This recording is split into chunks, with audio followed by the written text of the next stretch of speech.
السلام عليكم ورحمة الله وبركاته. كسر دواء قوس أونلاين أكاديمي. عشان كلو كتير كورسين جرامر كايد. عشان كده ما توحي كهل دونا present simple questions. وحنا عشان هنا صار إن present simple واحد وياهي.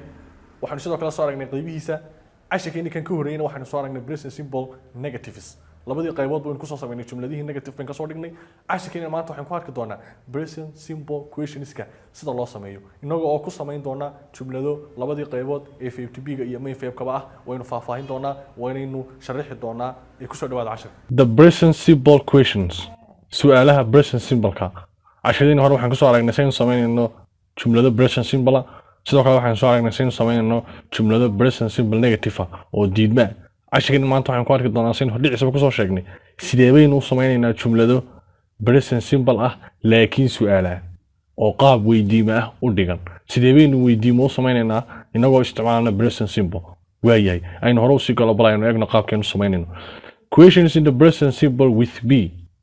are formed by swapping the verb and the subject. سؤالها present simple ka ah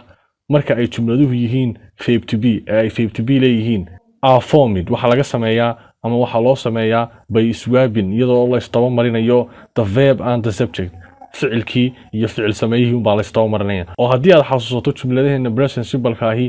waxay u kala qaybsami jiraan laba qaybood mar ay leeyihiin verb to be iyo mar ay leeyihiin action verbs ama main verbs marka ay haddaba verb to be leeyihiin haddii aynu doonayno su'aal ka dhigno kaliya waxaynu sameynaynaa waxaynu istaba marinaynaa subject-ga iyo verb-ka ama ficil sameeyaha iyo ficilkan istaba marinaynaa oo waxay ahayd markii hore subject ficil sameeye ama verb iyo object waxaynu sameynaa markaynu su'aal ka dhigayno verb-kii baynu soo horeysiinanaa oo am iyo is iyo are ahaa waxaynu ku xigsiinanaa subject-gii deedna object-gii baynu ku xigsiinanaa qaab noocaas aynu sameynaa laakiin marka ay main verb yihiin maxaa la sameynayaa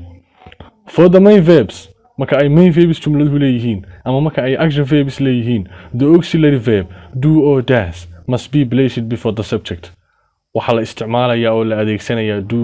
iyo does ayaa la isticmaalayaa oo laga soo hormarinayaa subjectiga ama ficil sameeyihii markaynu tusaalaha aragno ayaynu sii fahmaynaa oo ay inoo si kala cadaanayaan ee bal aynu eegno oo aynu hore usii gallo labada qaybood ee ay u kala baxaan present simple-ka jumladihiisu ay ahaa verb to be-ga iyo main verb-ka markaynu su'aalaha ka dhigayno qaabka ay noqonayaan waxaynu ku bilaabaynaa questions with the verb be su'aalaha leh verb-ka ama ficilada ahaanshaha ama verb to be-ga waxa loo yaqaan verb to be-ga horeynu soo aragno waa ficilada ahaanshaha jumladu markay yihiin present simple ahaanshaha waxaa kaloo jiraya mar kale oo ay jumladuhu yihiin present simple laakiin ficiladu ay yihiin action verbs ama main verbs jumladaha noocaasa ee labada qaybood u kala qaybsamaya markaynu su'aalaha sameynayno laba qaab oo kala duwan baynu la dhaqmayna bal markay yihiin verb to be ama ficilada ahaanshaha qaabkaynu la dhaqmayna aynu eegno to form questions in the present simple using be si aynu u sameyno su'aalo present simple inagoo isticmaalana weliba verb to be ama ficilada ahaanshaha reverse the order waxaad istaba marisaa qaabka ama habdhigaalkii ay u yaaleen the subject ficil sameeyuhu and the verb iyo ficilku oo maxay ahayd markii hore waxay ahayd subject plus be plus object laakiin imika markaynu su'aalo sameyno maxaan odhanaa be-dii baa soo horeynaysa ama verb to be-gii baa soo horeynaya subject-gigaa ku xigaya deedna object-giga ama rest of the sentence-gii baa ku xigaya bal eeg maxay noqonaysaa am I a doctor is he a doctor is she a doctor ama is it a doctor markii hore waxay ahayd I am a doctor ama waxay ahayd he is a doctor waa markii hadalka caadigaa tahay ama waxay ahayd she is a doctor ama it is a doctor laakiin imika maxaan idhi am I a doctor anigu ma dhakhtar baanahay is he a doctor isagu ma dhakhtar baa is she a doctor iyadu ma dhakhtarad baa saasaynu markaa jumladaha u sameynaynaa su'aalaha ah ee present simple-ka ah weliba markuu verbku yahay maxay be ficilo ahaanshaha tusaalahaan kuwanana maxay ahaayeen we are doctors they are doctors you are doctors waa markay hadalka caadigaa yihiin laakiin markaynu su'aal sameynayno maxaynu sameynaynaa ama maxaynu yeelaynaa be-daynu ku bilaabaynaa jumladda waxaan odhanaynaa are we doctors are they doctors are you doctors oo waxaynu sameynaynaa waxaynu istaba marinaynaa habkii ay u yaaleen subject-ga ficil sameeyaha and the verb iyo verbku ay u yaaleen baynu istaba marinaynaa haddii aad xasuusato oo aan dib kugu celiyo sawir ka mid ah sawiradii aynu casharadeena hore kusoo aragnay markaynu sameynaynay jumladaha caadiga ah ee present simple-ka waxaad arki doontaa qaabka ay u samaysmaan iyo qaabka aynu isku daba marinayno ama qaabka loo rogrogayo ee la isu soo daba marinayo ficilkii ahaanshaha iyo ficil sameeyihii ee bal aynu eegno waxaan filayaa waad xasuutaa sawirkan waxaan kusoo aragnay casharadeennii hore markaynu samaynayno su'aalaha maxaynu sameynaynay waxaynu ku bilaabaynaa am iyo ECR saddexdan baa la isku oran jiray verb to be haddii aad xasuusato subjectigiina waa kan objectigi jumladuna waa kan deedna maxay noqdeen questions bay noqdeen am I busy are you busy are we busy are they Chinese are we Chinese am I happy are you happy is he happy ama is she happy is it happy su'aalahaas aynu sameynaa marka haddii aynu doonayno marka inaynu maxay sameyno hadalla caadiyana marka hore qaabkan bay ahaayeen subjectiyadii waa kuwan verbkiina waa kuwan oo waxay subject plus be ama subject plus verb to be plus object laakiin markay su'aal sameeyno maxay sameynaa verb to be plus subject plus object marka way isdaba marayaan markay su'aal sameynayno waxa soo horeynaya verb to be gii laakiin hadal caadi markay ahaayeen waxa soo horeynayay subjectigii waxaan filayaa inaad fahantay waxa loo jeedo ama waxa lagu sheegayo ee ah in marka su'aal la sameynayo simple present ah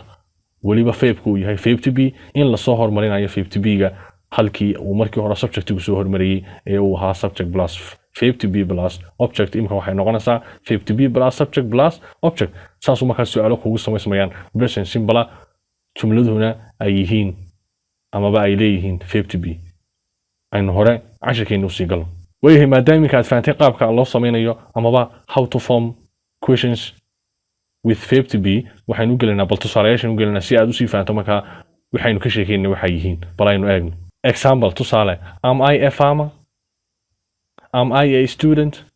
halkaas waa typing error baa dhacay ama khalad baa dhacay waxa weeye is she your sister subjective waa ka maqan marka is she your sister are they students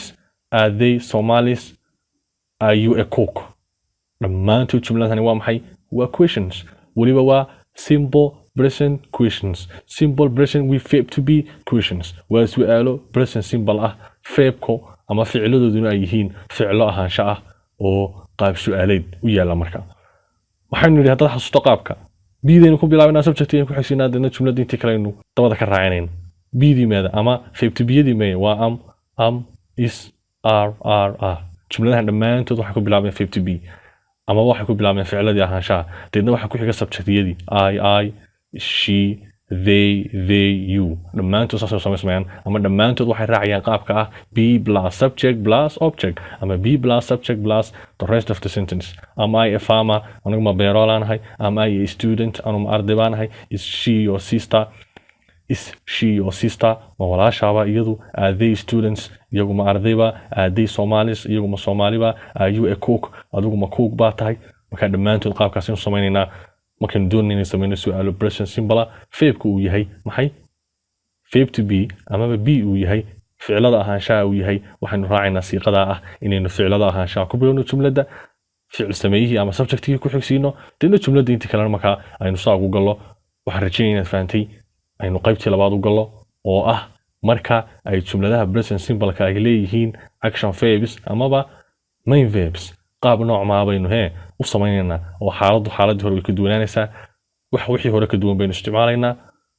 ee bal aynu eegno qaybta labaad questions with the main verb su'aalaha leh ficilada caadiga ama ficilada gacanta laga qabanayo ee loo yaqaano main verb ama action verbska loo yaqaano sidee baa loo sameynaya waayo waxaa laynagu yidhi for questions with main verbs su'aalaha leh baa lagu yidhi ficilada caadiga ama action verbska loo yaqaano start the question with do or does su'aalaha waxaad ku bilaabaysaa do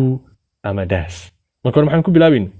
verb to be gan ku bilaabin oo am iyo ECR saddexda mid kamid ku bilaabin laakiin hadday umurtu isbedesho oo uu ficilku noqdo ficil caadi oo gacanta laga qabanayo su'aalaha waxaanu ku bilaabaynaa do or does baynu ku bilaabaynaa don't swap the subject and the main verb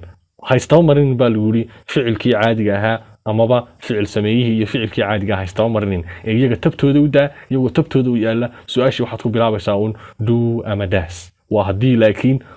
uu verbku noqdo main verb uu noqdo main verb marka uu noqdo oo keliya ay xaaladaas shaqaynaysaa bal aynu eegno how to form qaabka loo sameeyo bal aynu eegno isagana how to form sidee loo sameynaya waxaynu ku bilaabaynaa manini do ama does dadna maxaynu ku xigsiinaa subjectigii waxaynu ku xigsiinaa dadna base formkii ama verbkii jumladu marka hore ay lahayd ee ahaa main verbka ama action verbka maxaa ugu dambeynaya dadna rest of the sentence amaba objectigii baa ugu dambeynaya bal hadda eeg do I do we do you do they work in an office do I work in an office do we work in an office